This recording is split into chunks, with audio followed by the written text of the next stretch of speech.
Israeli वज़ीर-ए-आज़म Netanyahu की हठधर्मी के बाइस आज़ाद फ़लस्तीनी रियासत का क़याम एक बार फिर खटाई में पड़ता नजर आ रहा है। एक अजीब इत्तेफाक ये हुआ है कि पाकिस्तान के बाद इसराइल ने भी सदर ट्रंप का नाम अमन के नोबेल इनाम के लिए नामजद कर दिया है। यूं सदर ट्रंप को नोबेल इनाम दिलवाने की कोशिशों में पाकिस्तान के साथ इसराइल भी शामिल हो गया है।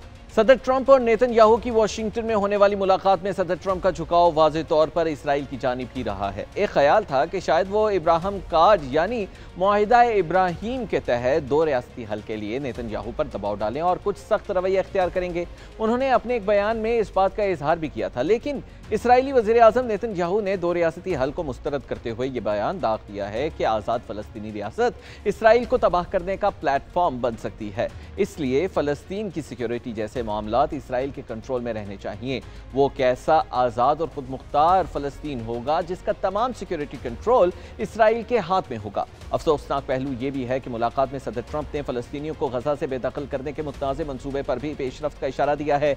उनके बकौल अतराफ के तमाम ममालिक से शानदार ताउन मिला है, कुछ अच्छा होने वाला है। इस मुतनाज़ मंसूबे का सबसे खौफनाक पहलू यह है कि गजा में रहने वाले फ़लस्तीनियों को ज़बरदस्ती दूसरे ममालिक में आबाद किया जाएगा। फ़लस्तीनी पहले ही इस मंसूबे को मुस्तरद कर चुके हैं। अमेरिका और इसराइल ने मसला फ़लस्तीन का हल ये निकाला है कि फ़लस्तीनियों को ही उनके इलाके से बेदखल कर दिया जाए।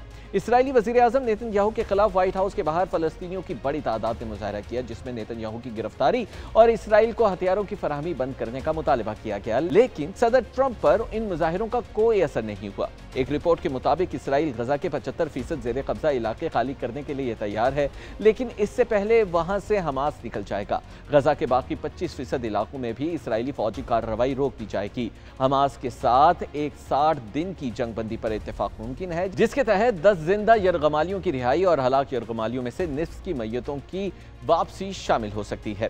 इसराइल और हमास में जंगबंदी की शरायत पर ताहाल मुकम्मल इत्तेफाक नहीं हुआ है, ताहम सीज फायर के दौरान बाकी इख्तलाफात को मुज़ाकरात के जरिए हल किया जाएगा।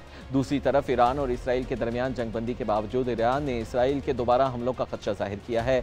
ईरानी फौज को मुकम्मल हाई अलर्ट कर दिया गया है। ईरान ने तमाम खतरात से निपटने के लिए फौजी तैयारियों को मुकम्मल कर लिया है। सुप्रीम लीडर आयतुल्लाह खामनाई के मुशीर के मुताबिक अगर हमला हुआ तो जवाबी कार्रवाई पहले से ज्यादा शदीद होगी। ईरानी टीवी का कहना है कि सदर डोनाल्ड ट्रंप एक बार फिर इसराइल की हिमायत में सामने आए और उनकी नेतन्याहू से हालिया मुलाकात को पहले से तयशुदा ड्रामा करार दिया जा रहा है। ईरान के खुफिया मकामात पर हजारों मिसाइल और ड्रोन्स तैयार खड़े हैं और इस बार जंग में कुद्स फोर्स, नेवी और आर्मी को मुकम्मल तौर पर इस्तेमाल किया जाएगा।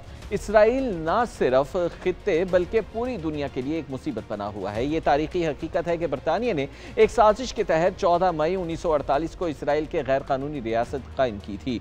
बानिए पाकिस्तान कायद-ए-आज़म मोहम्मद अली जिन्ना रहमतुल्लाह अलैह ने तो इब्तिदा में ही अपने तारीखी बयान में इसराइल को एक गासिब रियासत करार देकर उसे तस्लीम न करने का ऐलान किया था। लेकिन अब अमेरिका के सदर डोनाल्ड ट्रंप मुआहिदा इब्राहीम कराने के लिए सरगर्म है, जिसका मकसद ही यही है कि मुस्लिम ममालिक को मजबूर किया जाए कि वो इसराइल से सिफारती ताल्लुकात कायम करें। मुआहिदा इब्राहीम सदर ट्रंप ने अपने पहले दौरे सदारत में मुतारिफ करवाया था। अमेरिका की तरफ से कहा गया है कि इस अकार्ड्स का मकसद मशरिक़ वुस्ता में अमन, बाहमी ताउन, तिजारत और सकाफती तबादले को फ़रोग़ देना है। ताहम फ़लस्तीन तनाज़े के हल में पेशरफ्त न होने पर कई अरब ममालिक में इस माहिदे पर तनकीद भी की जाती रही है। इस माहिदे के तहत पहले मुत्तहिदा अरब अमारात और बहरीन ने इसराइल को तस्लीम किया। मराकेश और सूडान भी इसराइल को तस्लीम कर चुके हैं।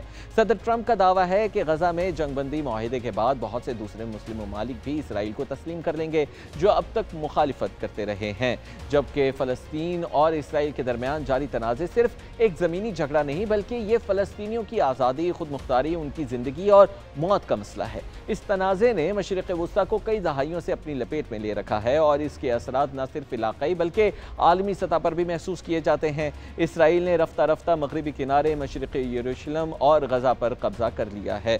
लाखों फ़लस्तीनी आज भी उर्दन, लेबनान, शाम और दीगर ममालिक में पनाह गुज़ीन हैं। उनकी वापसी का हक इसराइल तस्लीम नहीं करता, जबकि फ़लस्तीनी उसे एक बुनियादी इंसानी और कौमी हक समझते हैं। अब गजा में हज़ारों फ़लस्तीनियों को शहीद करके बच जाने वालों को दूसरे ममालिक में आबाद करने के मंसूबे बनाए जा रहे हैं, जबकि फ़लस्तीनी इलाकों में यहूदियों की बस्तियां बनाई जा रही हैं। इसराइल की जारहाना और तोसी पसंदाना मंसूबों के बाइस ही इसराइल के खिलाफ मुज़ाहिमत हो रही है।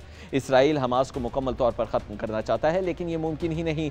इसराइल से नफरत और उसके खिलाफ मुज़ाहिमत फ़लस्तीनियों के खून में रच बस गई है। गजा में जो हज़ारों लोग शहीद कर दिए गए हैं, ये कैसे मुमकिन है कि फ़लस्तीनी अपने अजीज़ों को भूल जाएं? माहिदा इब्राहिमी के मुखालिफिन का कहना है कि यह माहिदा इसराइल की हिमायत और फ़लस्तीनियों के खिलाफ है। मुस्लिम ममालिक तो इसराइल को तस्लीम कर रहे हैं, लेकिन इसराइल फ़लस्तीन को आज़ाद रियासत तस्लीम करने के लिए तैयार ही नहीं। इस माहिदे से इसराइल को तो सब कुछ मिल जाएगा, लेकिन फ़लस्तीनियों से उनकी अपनी सरज़मीन छीन ली जाएगी।